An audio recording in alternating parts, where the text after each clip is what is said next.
Hey everyone, I'm back with another analysis. I'm sure you're wondering what's going on with AMC. So we're going to start with that.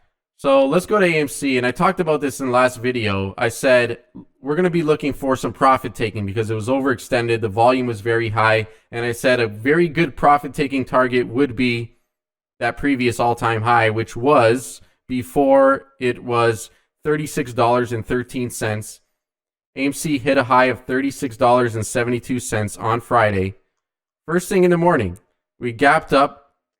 It had a nice push up. And then on the second candle, it couldn't break the high of the first candle. And there was two big upper wicks of profit taking during those first 10 minutes, those first two 5-minute candles. And then there was a big dump. It broke the low of the first candle, showing a lot of weakness.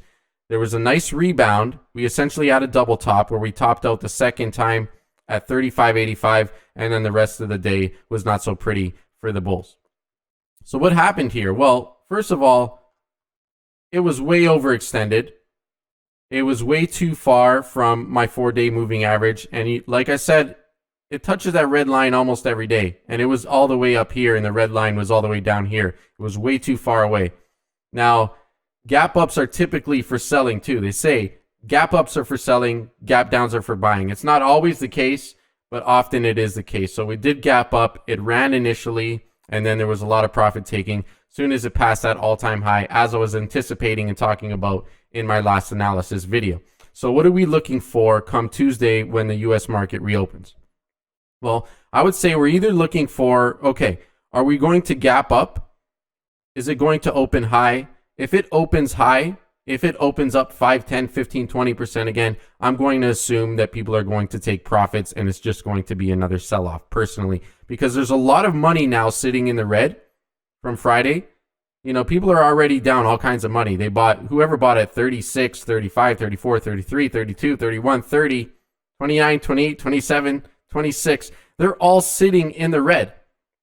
So a lot of those people would love to just get out, break even, and that's why there's going to be resistance at these higher levels, because I'm sure a lot of people don't really plan on holding AMC for a long time. A lot of it is just traders trying to get in, make a quick buck, and get out. Now everybody's assuming something big is supposed to happen on June 2nd, a bunch of forced short covering and whatnot. I personally don't believe it. I think it was probably a made-up rumor or just something to really spread news and get people buying.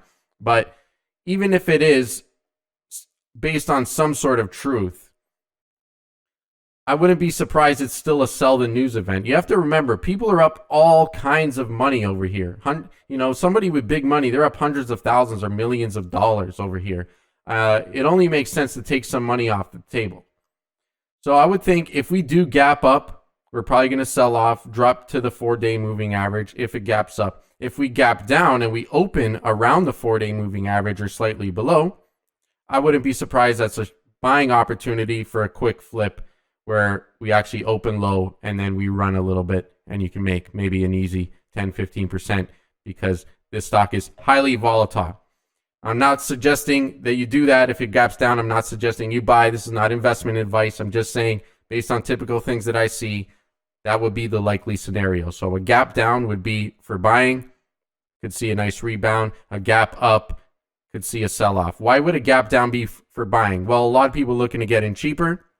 A lot of people sold. They want to get back in cheaper. A lot of people who missed the boat want to take it as an opportunity to enter the stock at a lower price. A lot of people who went short up here, they're up a nice percentage and they want to take profits. So those are why if it was a gap down, could be good for buying. If it was a gap down, could be good for selling or going short, in my opinion. So that's what I'm looking for on AMC come Tuesday. I would think it's very typical, the same with GME, although GME looks a lot weaker than AMC. They both don't look great at this point, but GME essentially had a little bit of a rising wedge, and it kept passing that high without much follow through, and this is a bearish engulfing candlestick over here.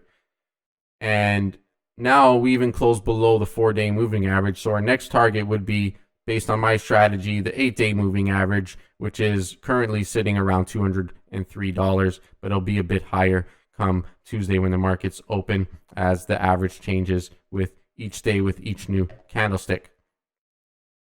But I'm assuming people just don't want to get in GME just because it's a lot more expensive and it's just not as much appeal to it. Whereas BlackBerry, was getting a lot of appeal. It was one of the strongest ones on Friday. But by the end of the day, it was a big reversal candlestick with a big upper wick of profit taking, high volume, now a lot of money sitting in the red. So it doesn't look great, but I would assume the same scenario on BlackBerry as I would on AMC. A gap up would be for selling, a gap down would be for buying.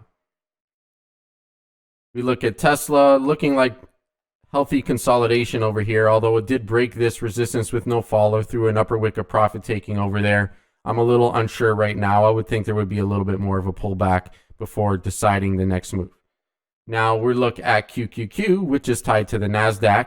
We did have a breakout of that range, and it was a fake out. Then there was a big upper wick of profit taking up here. And for that reason, I would think we're probably going to head lower, possibly. It's still a big critical resistance area. You can see it on here, unable to close above this area. Very clear resistance area, very critical. So in order for the bulls really to get follow through, for us to go back to all-time highs on the Nasdaq, the bulls want to get above this line, hold it as a support, and then shoot further to all-time highs. But as of now, they're treading water over here, and it's a struggle. So we shall see how it goes over there, but at least the good sign is that it did close above the 4-period moving average. So that is some good news. We're going to see whether it gaps down, whether it gaps up Monday, or opens pretty flat.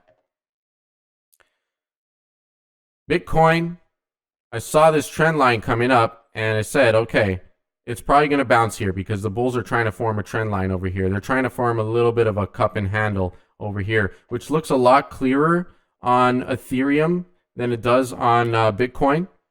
Looks more like a cup and handle, or even an inverse head and shoulders over here, potential on Ethereum. But overall, they're still in a downtrend.